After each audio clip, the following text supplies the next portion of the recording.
Okay student, rank of HCP। तो rank का symbol हम लोगों ने क्या माना था? Z। Z सिंबल का मतलब क्या होता है? टोटल नंबर ऑफ एटम या फिर रैंक। तो पहले ये बताइए कि आप इस हेक्सागोन में देख एटम को कहां कहां दिख रहे हैं? सर कॉर्नर पर दिख रहा है, चलो कॉर्नर लिख दिए। उसके बाद कहां दिख रहा है? सर फेस के सेंटर पर दिख रहा है, चलो फेस के सेंटर पर देख लीजिए। फिर बॉडी के सेंटर पर दिख रहा है, तो बॉडी के सेंटर पर देख लीजिए। चलिए अब यहां पर निकालते हैं, ध्यान से देखना स्टूडेंट। जब हम लोगों ने क्यूब बनाया था, याद कीजिए, जब हम लोगों ने क्यूब पढ़ा था इसके पहले वाले क्लास में, तो हम लोगों ने वहां पर क्या देखा था कि टोटल 8 कॉर्नर है, टोटल 8 कॉर्नर है। और हम लोगों ने क्या कहा था कि 8 कॉर्नर के बीच में हम लोगों ने एक एटम को रखा था। तो एक कॉर्नर पर कितना हो जाएगा? 1/8 एटम हो जाएगा। क्यूब में 8 कॉर्नर होता है, 8 कॉर्नर पर एक एटम, तो बताओ एक कॉर्नर पे कितना एटम हो जाएगा? 1/8। उसी तरीके से अगर तुम हेक्सागोन को देख रहे हो तो कितना कॉर्नर दिख रहा है स्टूडेंट? 6 कॉर्नर। तो 6 कॉर्नर, तो यहां पर हो जाएगा इसके लिए कि 6 कॉर्नर के बीच में एक एटम। तो एक कॉर्नर के बीच में कितना एटम हो जाएगा? 1/6। तो 1/6 मतलब एक कॉर्नर पर हमको सिर्फ 1/6 एटम का भाग दिखेगा, मतलब एटम का सिर्फ 1/6 भाग ही दिखेगा। और एक कॉर्नर पर तो इस बॉडी में टोटल कॉर्नर कितने हैं? 1 2 3 4 5 6 तो ये, और 6 नीचे वाला कॉर्नर, तो टोटल कॉर्नर हो गया 12। चलो फेस के सेंटर पे, फेस के सेंटर पे मैंने पहले बताया था कि किसी के फेस के सेंटर पर आपको एटम का सिर्फ आधा भाग ही दिखता है। जैसे मैं इस दीवार का, ये दीवार जो है, ये जो फेस है, इस पर मैंने बोर्ड लाके रखा, तो क्या आपको बोर्ड आगे और पीछे दोनों दिख रहा है? नहीं, बोर्ड का सिर्फ आपको आगे वाला भाग दिख रहा है, बोर्ड का सिर्फ आधा भाग दिख रहा है।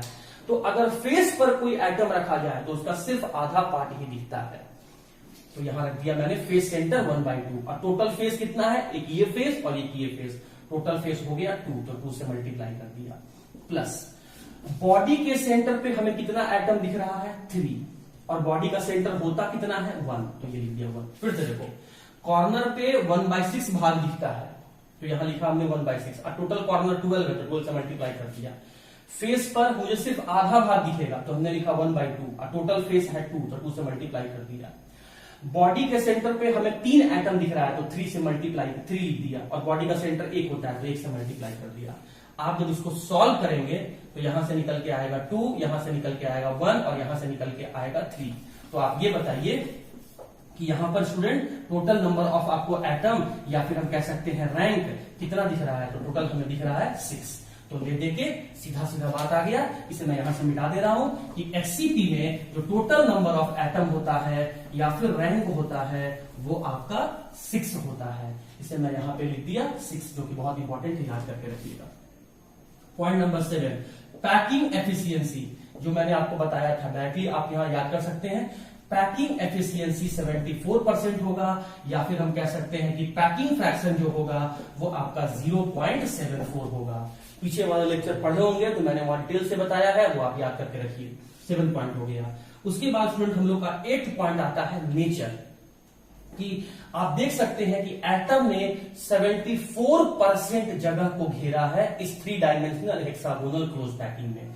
तो इसका मतलब वॉइड्स का फॉर्मेशन कितना हुआ? 26% हुआ। मतलब बाकी जो 1 डायमेंशन 2 डायमेंशन में जो एम्प्टी स्पेस बन रहा था उसके कंपैरिजन में तो यहाँ एम्प्टी स्पेस कम बन रहा है। तो इसका मतलब यहाँ पर एटम का पैकिंग ज्यादा है, और एटम का पैकिंग ज्यादा होने से क्रिस्टल का melting point, boiling point, hardness, ये सब इंक्रीज हो जाता है। यही है आपका क्रिस्टल का नेचर। क्रिस्टल का नेचर कैसा होगा?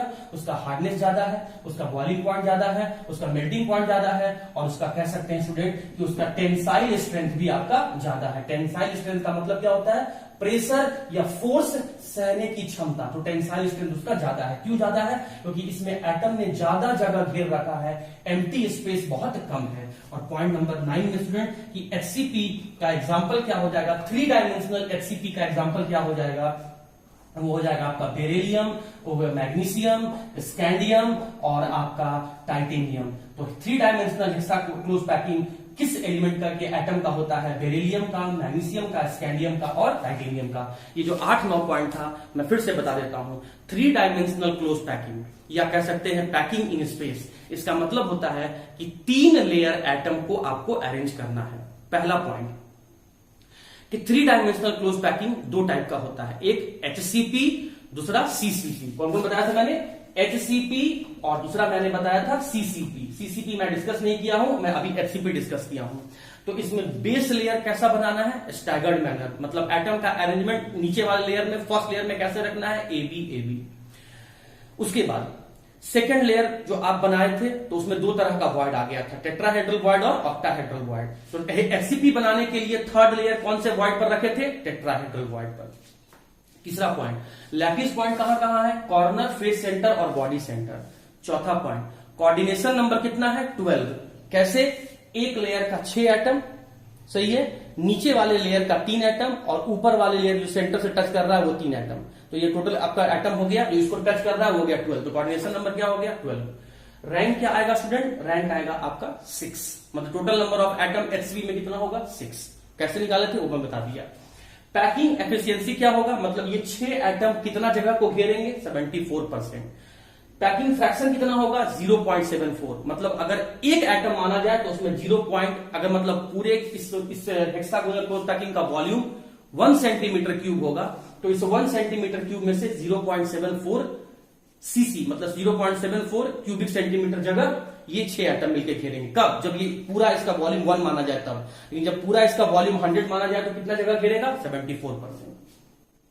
जगह ज्यादा घेर रहा है, एम्प्टी स्पेस कम है, वॉइड्स का फॉर्मेशन कम है, इसीलिए कह सकते हैं कि ये जो क्रिस्टल है उसका melting point, boiling point, hardness और टेंसाइल स्ट्रेंथ बढ़ा हुआ है। तो हेक्सागोनल क्लोज पैकिंग किस एलिमेंट्स के एटम का होता है? तो हम लोग कह सकते हैं कि बेरिलियम, मैग्नीशियम, स्कैंडियम और टाइटेनियम का। तो बस आपको हेक्सागोनल क्लोज पैकिंग में इतना ही याद रखना है। प्रॉब्लम ये होता है यहां पे कि जब तक पीछे वाला चीज आपको बिल्कुल अच्छे से क्लियर नहीं होगा तो ये आपको समझ में नहीं आता है। लेकिन पीछे वाली चीज को ढंग से समझिए और उसके बाद इसको पढ़िए तो बहुत इजी है। और फिर अगर ये भी आपको दिक्कत है तो जो मैंने यहां पर 8 या 9 पॉइंट जो मैंने यहां पर डिस्कस किया उसे आप समझ लीजिए, बस दैट्स ऑल। इसी 9 क्वेश्चन में से डायरेक्टली क्वेश्चन पूछा जाता है, बाकी इसमें से इनडायरेक्ट क्वेश्चन कुछ भी पूछा नहीं जाता है।